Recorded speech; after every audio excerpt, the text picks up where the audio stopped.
Hier ist nu onze Geschicht Nummer 32. Onze Geschicht wordt uitgestudeerd en opgesteld en voorgelezen van George Rumpel en Winkler, Manitoba, Canada. Hier wie van wo.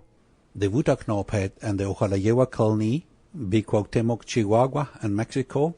En ook de 53 jaren dat wat doorbracht dat MCC ook door omvang met te helpen in Mexiko. Zeer interessant.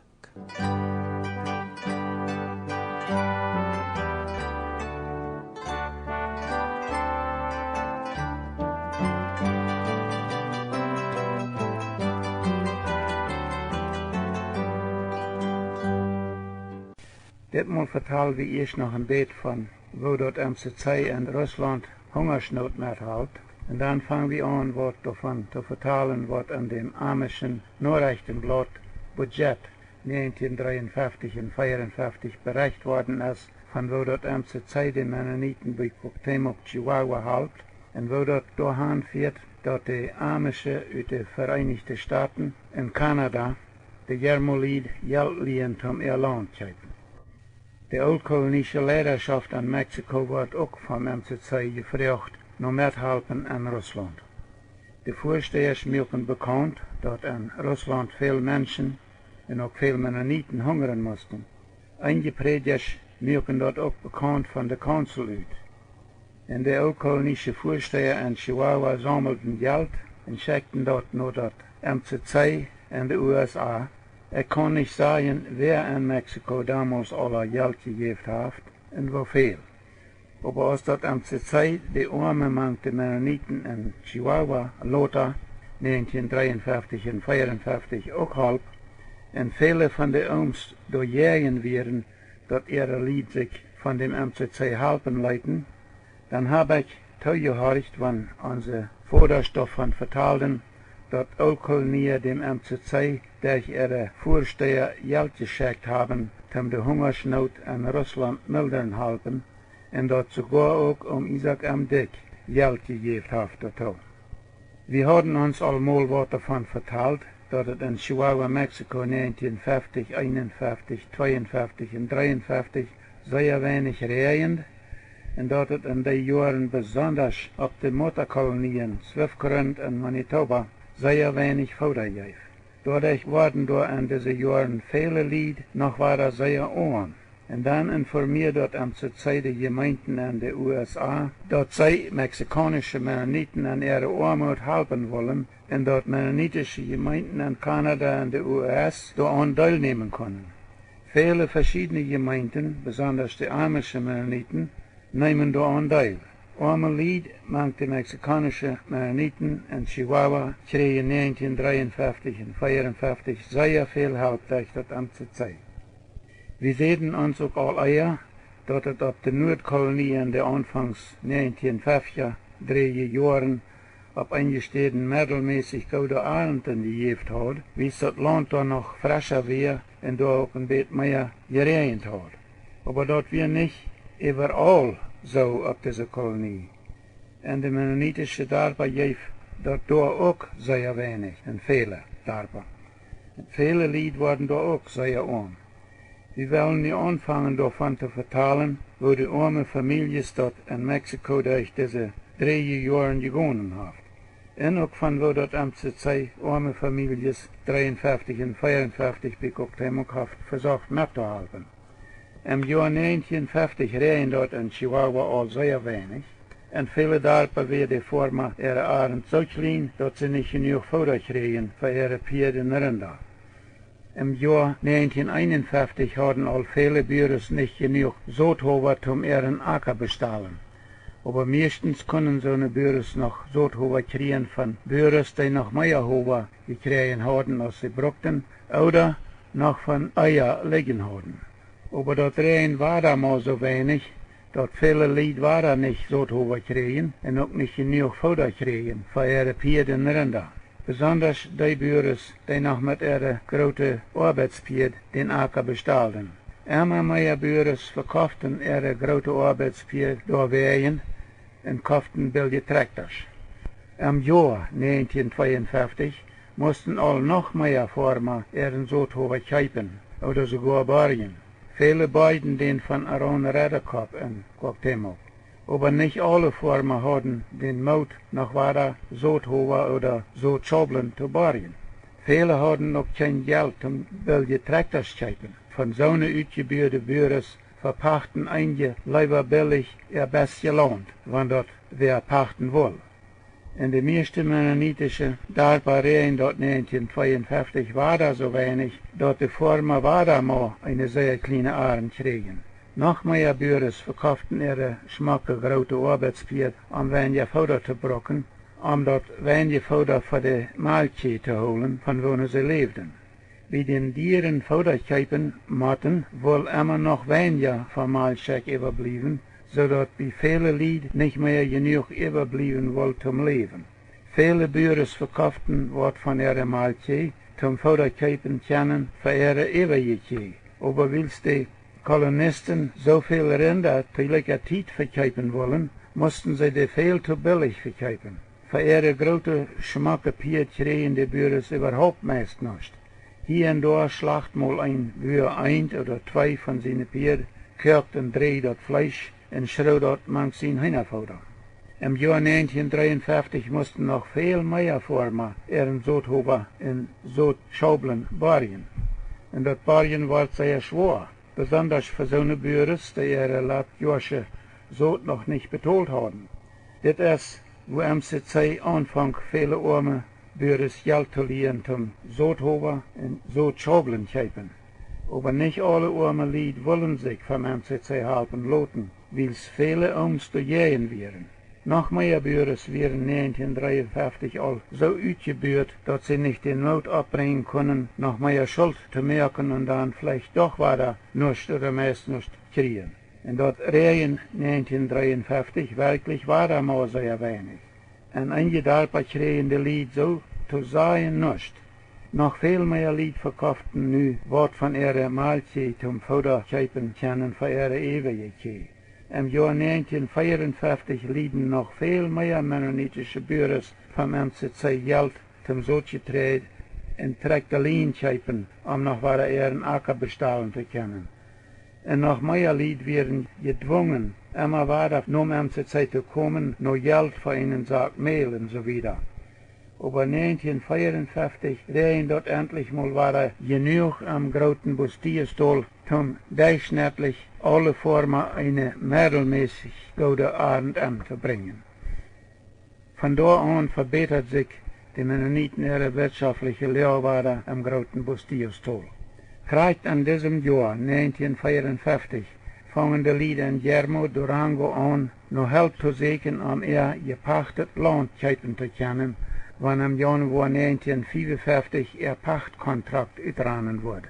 Und so, wenn wir nu viel vertalen wollen von wo dort MCC, und besonders die amischen Mennoniten durch dort MCC, sich bemühen, Notländern zu helfen, mang die Mennoniten in Mexiko, dann wo wir alle ein bisschen abpassen müssen, dort wir zu holen kriegen können, kriegt, was wir uns vertalen von der ersten Hälfte 1950er Jahren. Dann die Berichte an dem amischen Budget von dem armen Lied in Chihuahua helfen und von der Lied auf die Jermo-Siedlung helfen, rannen manchmal so ein bisschen durcheinander.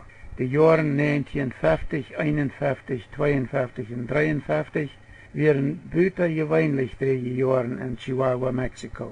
Viele, sehr viele Familien ihre finanzielle und wirtschaftliche Lage hat sich in den 1940er Jahren auch sehr verbessert durch ihren sogenannten regelmäßigen Mahlzeitskriegen. Aber durch diese Reihe von 3 Jahren wurden viele Lied noch weiter sehr arm. Besonders die ärmere Familien, die auf der Nordkolonie, die all dem Schworen noch mit ihrer großen Waterknappheit kämpfen mussten. Das MCC kam 1953 nach Cuauhtemoc, nicht nur um die Armen auf der Nordkolonie zu helfen, aber besonders diese. Ich glaube, das wird für uns alle sehr gut sein, wenn wir uns von dieser schweren Zeit vertalen wollen. Dann auf verschiedene Wege fängt unsere Geschichte sich an zu ändern, während oder durch die große Armut mang uns in diesen Jahren. Auch dadurch, dass das MCC mang unsere Menschen in diesen Jahren versucht, waren auch nicht gerade Hungersnot, aber große Armut zu lindern.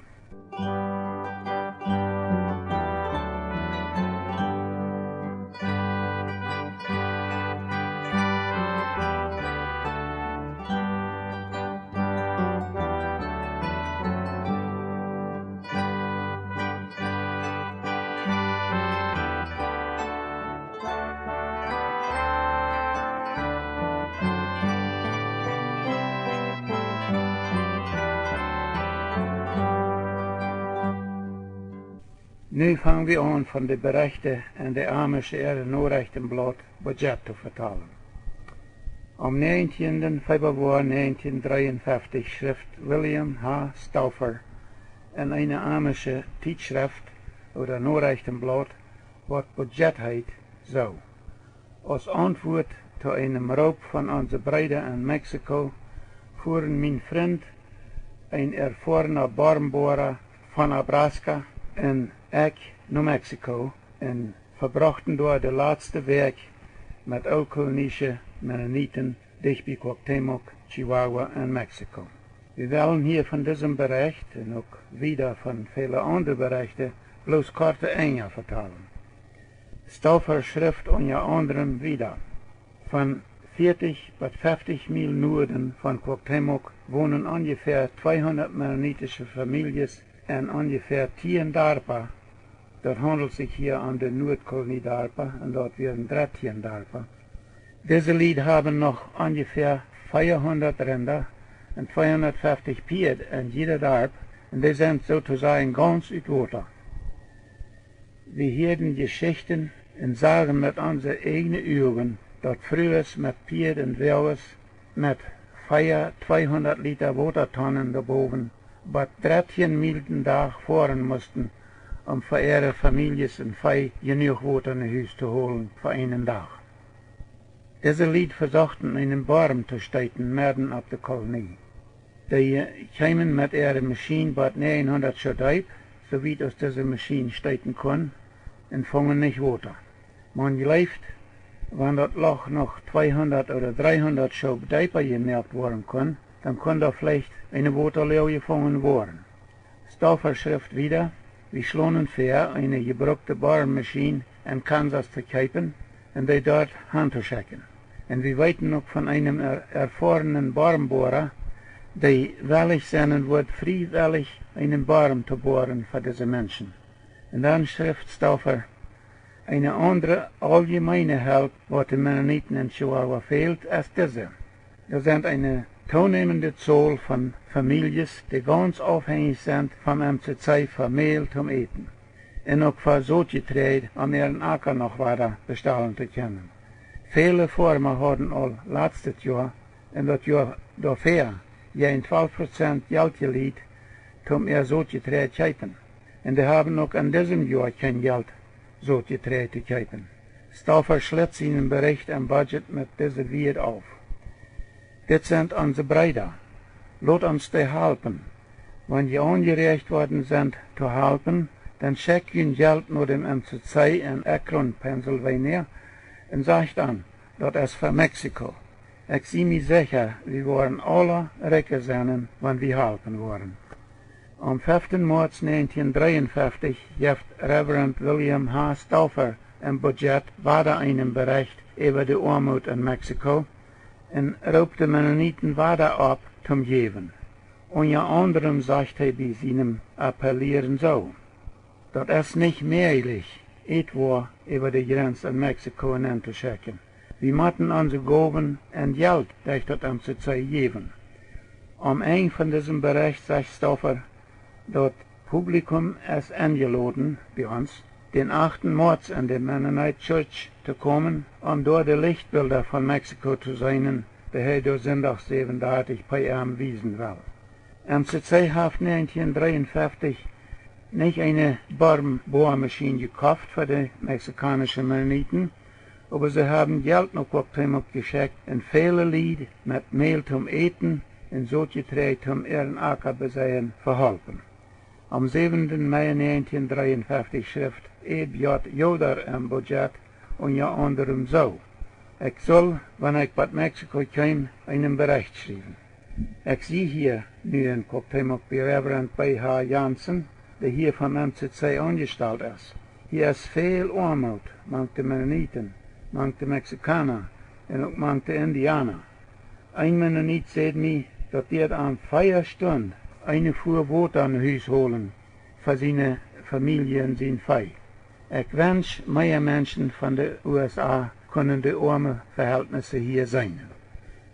Ich werde nach Mexiko geschickt werden, das Geld wird von den amischen Brüdern für Notländerung in Mexiko gegeben worden wir, selbst die Mennoniten ihre Not hier zu sein. Und kann mit Vertrauen sagen, dass das Geld hier gut angewandt worden wird. In seinem Bericht im Budget am 28. Mai 1953 schrift J. Joder so.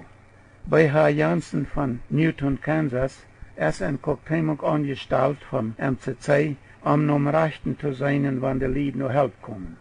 Er fragt jede Person, die noch am kommt, was am fehlt, und schrift dann alles ab.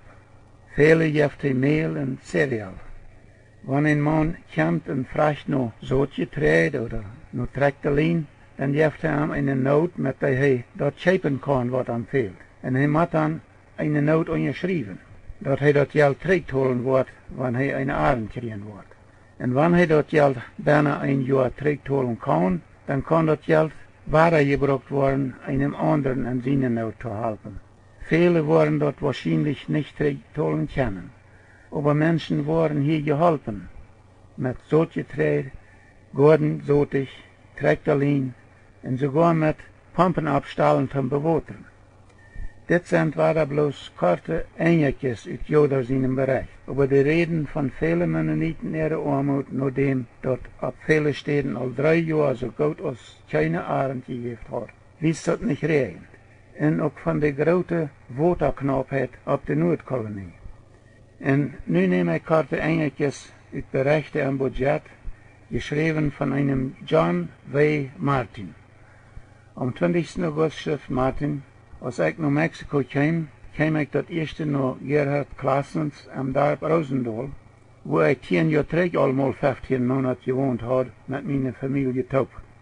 Nachdem ich hier 4 Tage spaziert habe, in etliche Stunden mit MCC Angestellte in Cuauhtemoc geredet habe, will ich was berichten von hier. Ich finde das hier so, dass die MCC Angestellte hier nicht viele Menschen persönlich kennen und da wir nicht immer weiten Wohnzonen sind, die wirklich Hilfe fehlt.